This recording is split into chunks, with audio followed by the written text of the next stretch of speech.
Hey guys, we're back here, your mental health awareness. I've got Travis with me with I Got Your Six First Responders podcast on here. So we really want to talk to you guys today about mental health awareness, and today is World Suicide Prevention Day. So we want to talk about that. So, introduce Travis here. Travis, tell us a little bit about yourself. How's it going? Travis Lamaro, Florida native. Served 5 years in the Marines and a little over 9 years as a law enforcement officer. Definitely been struggling with mental health, PTSD, since my military days. I've been struggling with this since 2007. I thought I had it under control. Once I became a law enforcement officer, it just kind of escalated, especially after my shooting in 2016. And it turned me into a heavy drinker because mental health just, you're not allowed to talk about it really in the first responder field. It's just kind of like a hush-hush thing. So long story short, I tried to commit suicide December 6, 2019. And then I checked into rehab December 7th at a first responders rehab down at Deerfield Beach. So kind of opened up my eyes, changed my life. And now I want to help others and kind of be the voice of the unspoken. Awesome. So, first of all, we're glad you're here, obviously. And, I think that for, not going to speak for everybody, but I think the generalization is, like you said, right, it's kind of a hush-hush topic with mental health of any kind. To see you standing here literally 9 months later with us, you attempted suicide, obviously you failed, and that's a great thing. I think, obviously we want you here, and I think everybody's life is worth it. I think you can agree with that. You're back. You yourself have PTSD. You just said it. Mental health, I think, is a big issue, especially nowadays. So, let's kind of just jump into it. If you don't mind, what kind of turned things around for you? It sounds like within 24 hours, you went from attempting suicide to checking into rehab down there in the Deerfield area, right? So what kind of just clicked with you that said, hey, I need help? So basically, I contemplated suicide for years. A few times before I even was a police officer, I just felt out of place, just that transition from the Marines to the civilian life. You just feel out of place. You don't know your purpose. It's just like a whole new world. So law enforcement career is just it was easy transition. So, and with that, it's just a hush hush, we just get told just to deal with it. Right. We're trained how to help people, how to deal with shootings, giving people CPR, dealing with crazy people, fights, drunks, but we're not really taught how to decompress and how to deal with it after the fact. Mm-hmm. You have a 12-hour shift of shit hitting the fan nonstop. Right. Now you're going home and all this is going through your head. Like, I gave CPR to this person, he didn't make it. I ended my call with this guy killing himself in front of his family. I'm picking up his brains off the floor. Right. And so I'm going home and you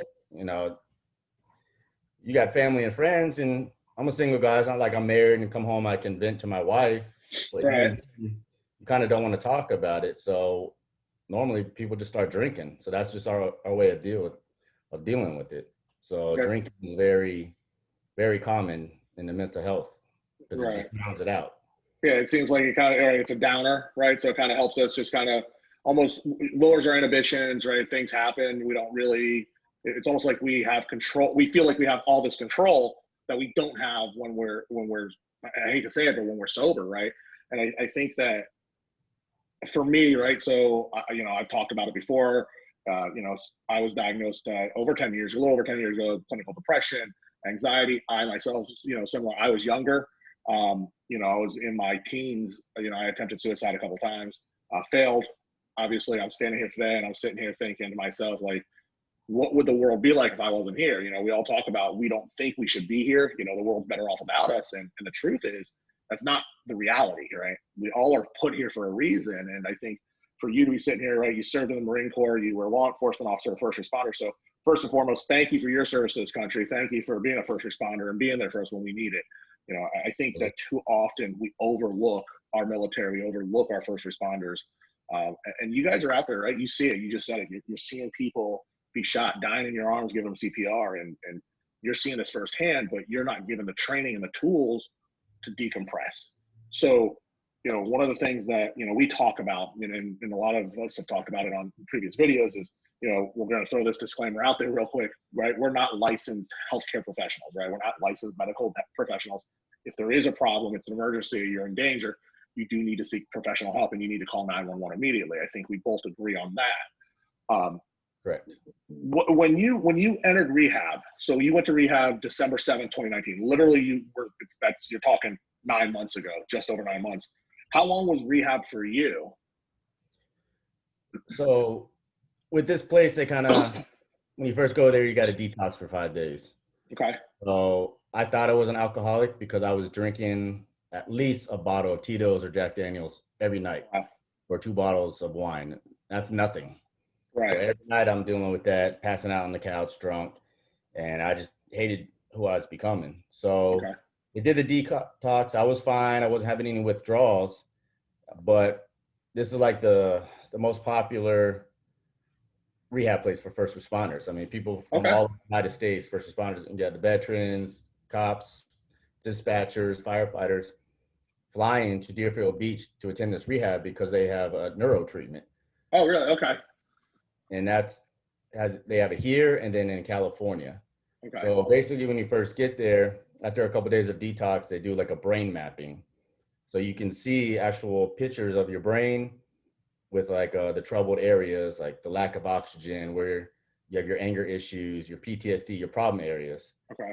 And then after that, the doctor comes up with a protocol, what type of neuro treatment they want done on you. So I was doing it every day. And I literally, after the first session, I can feel like my brain was hardened clay. Then after each session, it just gets softer and more moldable, kind of like potato.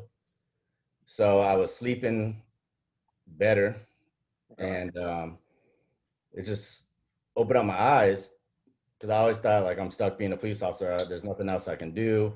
And look what happened. I tried to kill myself. Now I got to deal with the DUI because I forgot to take my seatbelt out. Totaled my Jeep, but I forgot to take my seatbelt.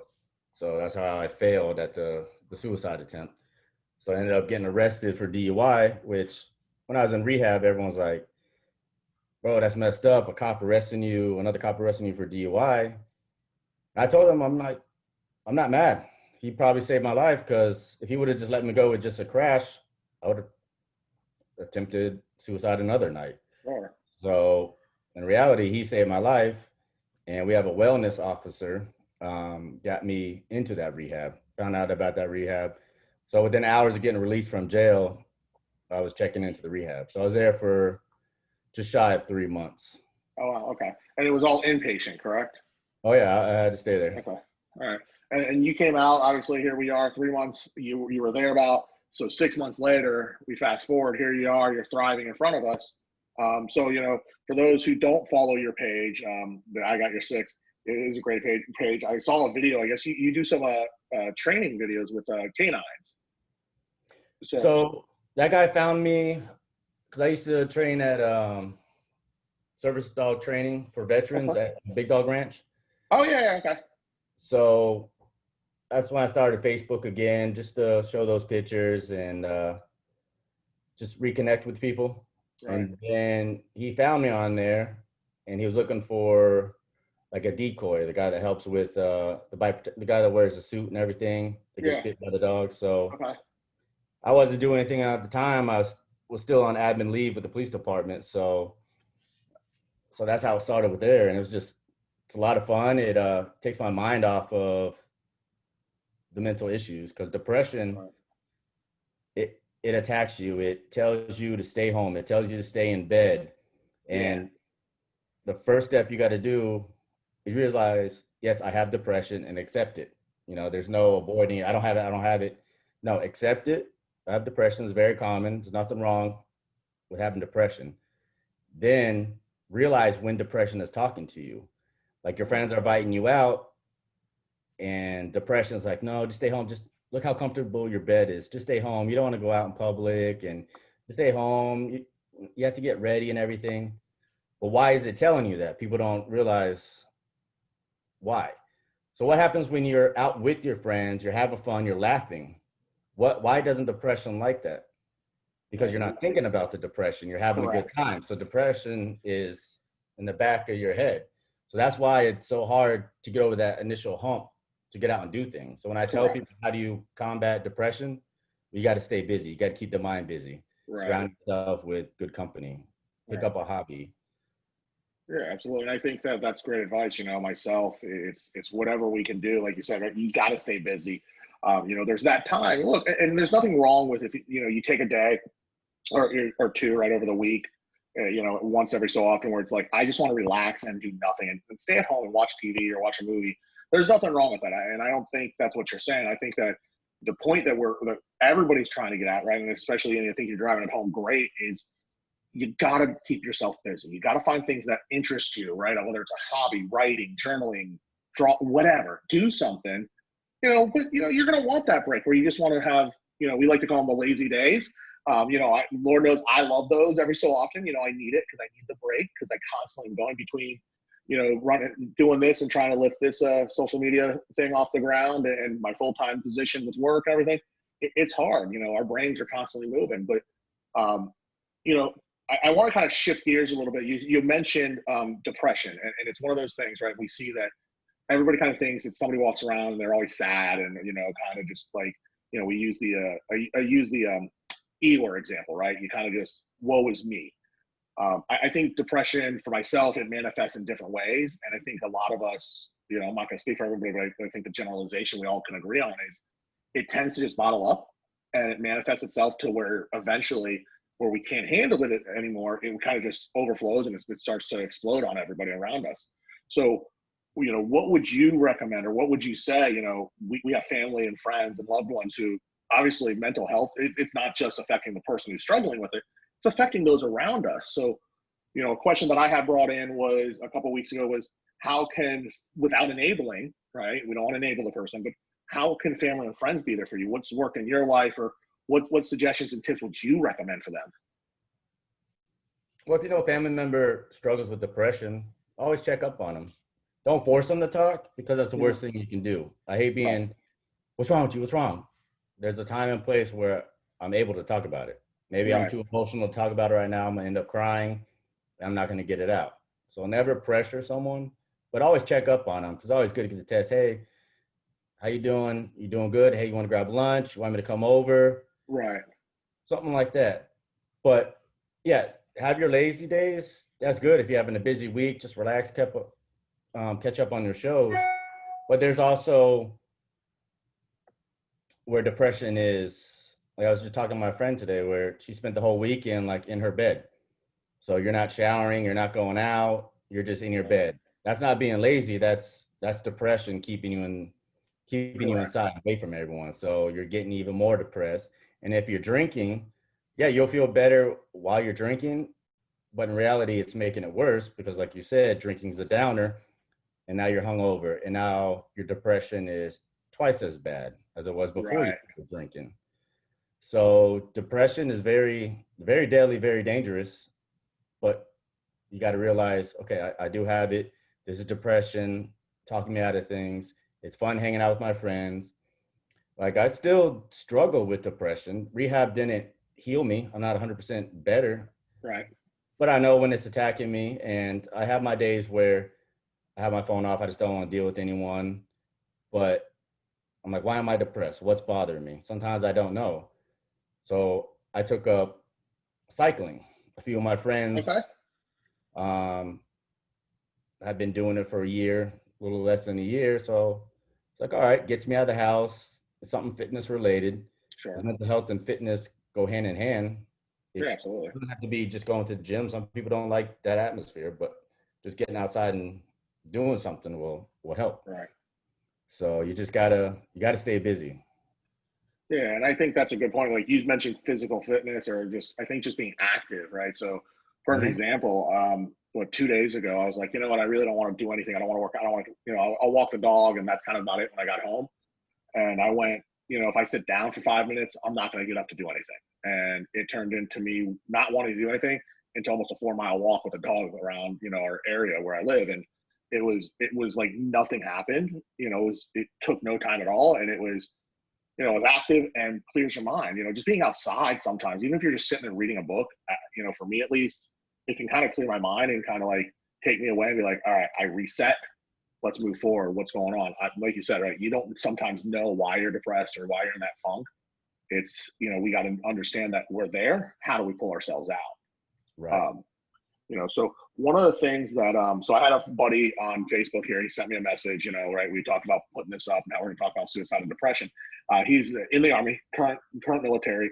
And he just said, look, that's a very common occurrence here in my line of in my profession. So military person yourself in the Marine Corps, PTSD, I think we all think is something that just happens when you're in the military or in law enforcement or first responder, right? Where it has to be this traumatic event, when in reality, PTSD can be anything that the person that's experiencing something that was traumatic to them, right? So for your military family, right? Let's be honest, military, we know, just like, law enforcement and firefighters and first responders in general, right? It's a family, it's a brotherhood. So what would you say to, let's say, whether they're reserve or retired military or even current military, active military, if they're experiencing symptoms like that, obviously there's that stigma, man up, push it down, you don't talk about it. But if you could give them one piece of advice, the best piece of advice you can pull out, what would it be to them? Never keep to yourself. That's the one thing that I learned. I always kept everything to myself. When I finally came forward with admitting the times I was suicidal, and when people did find out that it was a suicide attempt, and I've been struggling with depression, anxiety, and anger, it was hard for them to believe, because I was always that guy that was joking and laughing and making people laugh. They're like, you're just so funny. You're always laughing and joking.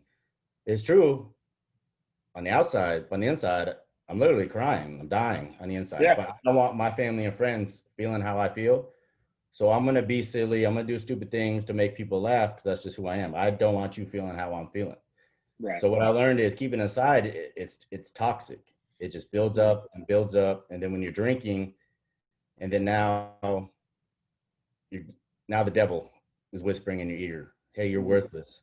And there's times where I'm staring at myself in the mirror and I hate myself. I'm crying. And I used to take a knife and just cut my face. I was so drunk, and I would just slice my face. I wouldn't feel anything because I was drunk, but I'm just watching me just bleed. That made me feel better because I'm hurting myself. Right. So, and just pushing everyone away just made it worse. So what you gotta do is don't keep it inside. You gotta talk about it. You're more of a man talking about it than you are keeping it inside. It's easy to keep it inside. Sure. But talking about it is hard, but once you do, you feel better. That people understand. And I stay in touch with the people I was stationed with in the Marines. I still stay in touch with the guys I was with in rehab. We have our chat group on social media and text messages. We're always checking up on each other. Right. So that's the thing. It's just the buddy system, the buddy checking. Just because you're retired or you got out doesn't mean you have to stop staying in touch. That's what social media is for.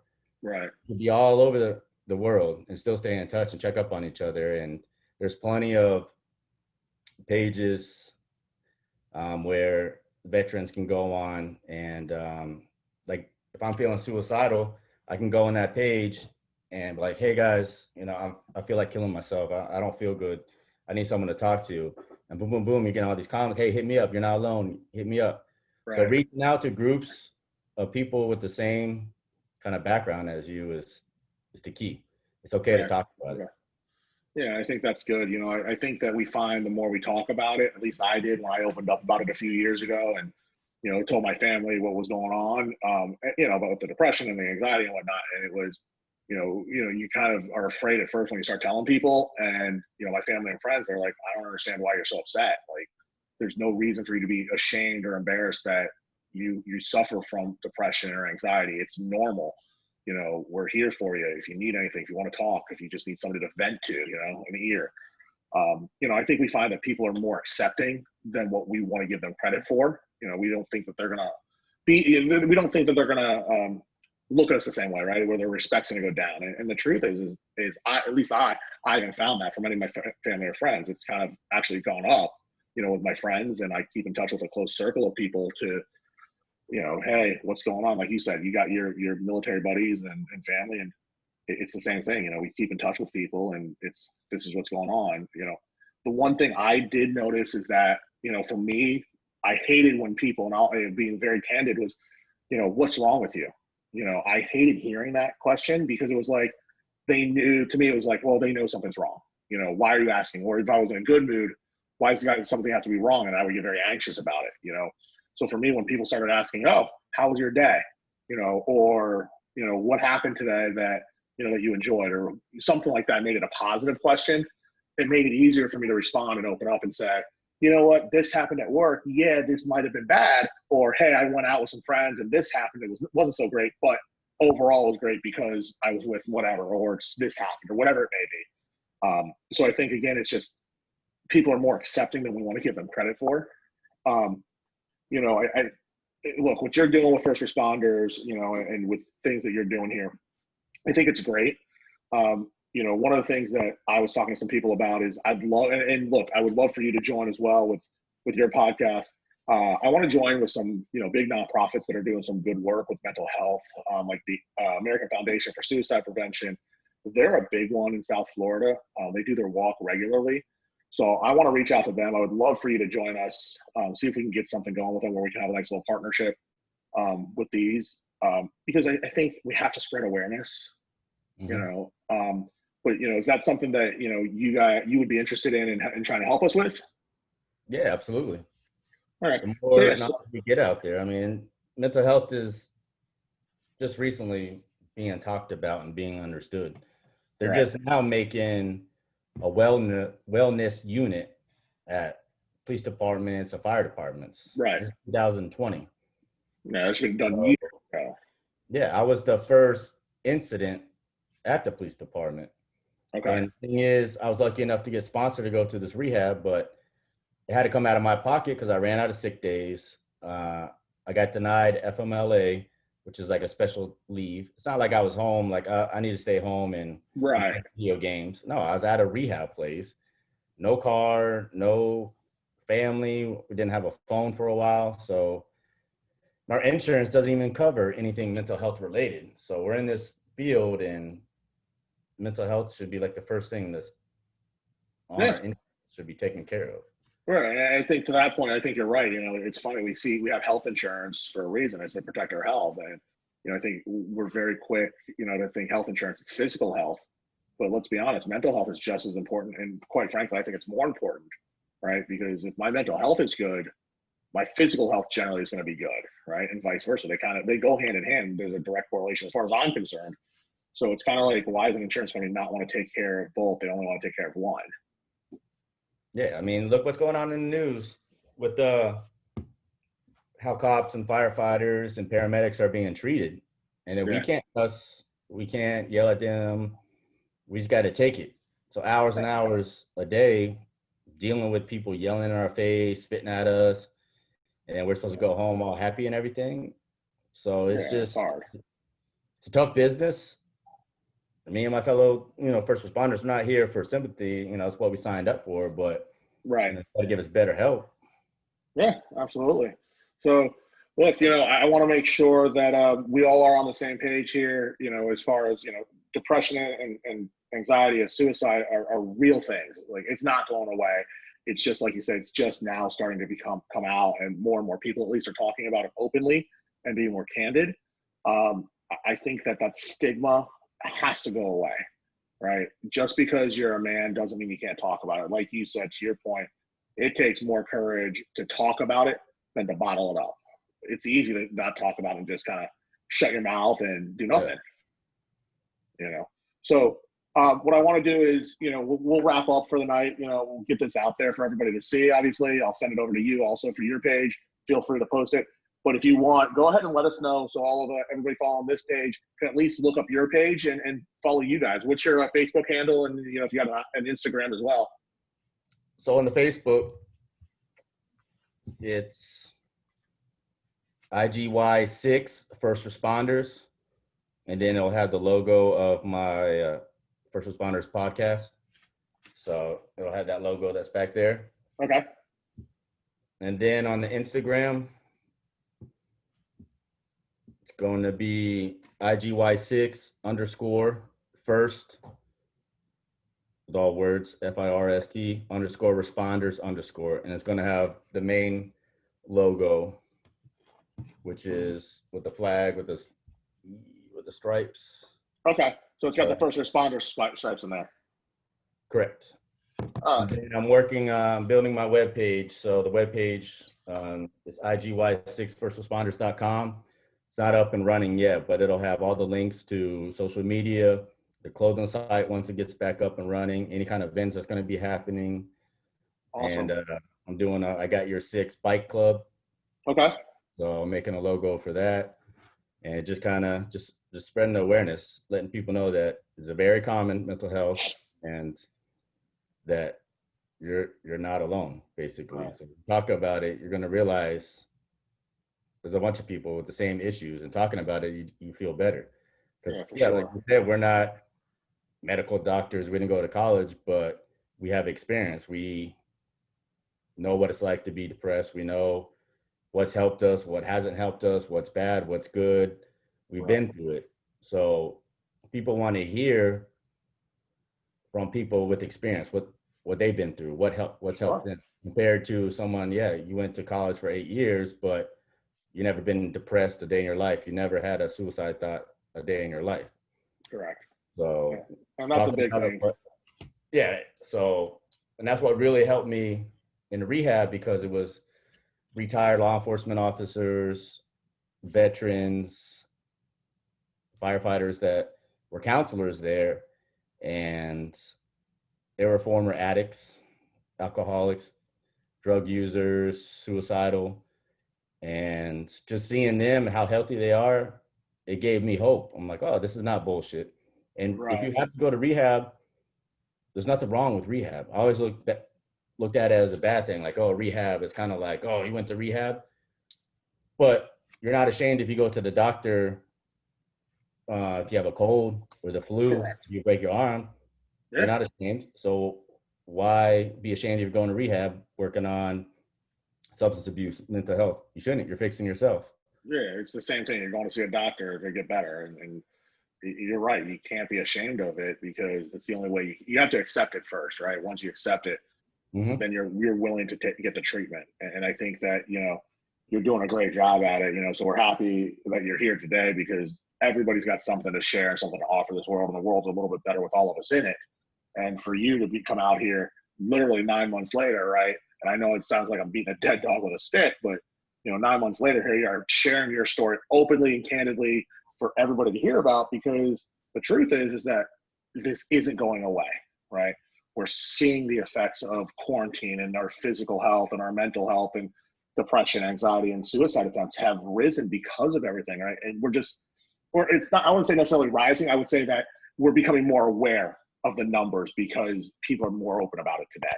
And I think that, for you, thank you for sharing your story, because, hopefully if it touches one person, helps one person, then I think that we're doing is a good thing. That's the goal, to touch at least one person, right? Absolutely. So look, if you do you have an email address set up for I Got Your Six? Yep. So what's that email for everyone? IGY6 first responders at yahoo.com. At Yahoo. Okay, perfect. So look, if any of you guys watching this video have any questions, have questions for Travis, hit him up. Just give you his email address. He'll respond back. Follow his page. I'm on there. I follow it. He posts some great stuff. I think it's worth it. If you guys have questions or suggestions or any topics you want to hear us talk about in the future, you can email Travis, myself. Our email address here is yourmentalhealthawareness@gmail.com. It's all spelled out, kind of long, we know. We're looking into actually changing that here in the future, but for right now, yourmentalhealthawareness@gmail.com. And so, Travis, for you, if you want to do the same thing, we kind of do it this way. If anybody sends us an email and wants to be left anonymous, all you got to do is mark it in that email, so we don't mention your name. If you don't, then there's a chance. Not going to say that we will for sure, but we don't want to slip and use your name. Obviously everything we talk about here is open forum. We want to hear from everybody, and I'm sure, Travis, you could agree that any way you can help, it's totally worth us doing this. Yeah, my page is definitely judge free. Everyone on my page definitely has given their advice, wants to help other people. I took a break on my podcast because I had to deal with my court stuff with the DUI, and I just wasn't motivated to do my podcast. And I had people checking up on me from Wisconsin and other states. Hey, are you doing okay? I haven't seen a new podcast lately. So it's good. It's a good feeling, people checking up on you, and it's very important. If you know someone with mental health issues, just a simple text, hey, how's your day going? You doing good? That's all it takes. Yeah, it's something small. It's so small, but it's such a profound impact on us that it helps. So you have that podcast. Where can we find your podcast so that way if people want to listen to it, if they're in the car, whatever, where can they hear that? So if you have an iPhone, it's on the iTunes podcast. Okay. The purple app. You just type in, I got your 6 first responders, and you'll see the thin blue line. Okay. The thin line flag. And then it's also on podbean.com. Okay. And I have the link in Instagram. Oh, perfect. So if anybody wants to listen to Travis's podcast, I know I'm going to go check those out tonight over the next few days. Let's start listening to them all. I think you just released number 8, right? Well, 8. Or week 8, I should say. Yeah, so I'm working on episode 8. I'll be back up and running again. So it's just going to be a recap of the past episodes, what I've been going through, like with the court stuff. And then I'll start knocking out. I got some mental health doctors that are going to be on there.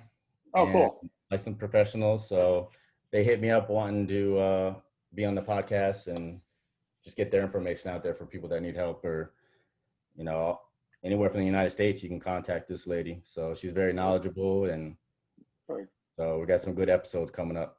Yeah, I think that's important, right? You get that licensed professional, give their point of view. I think it helps everyone, and and that's good to know. So I'm definitely going to look for that next episode when you release that one with them.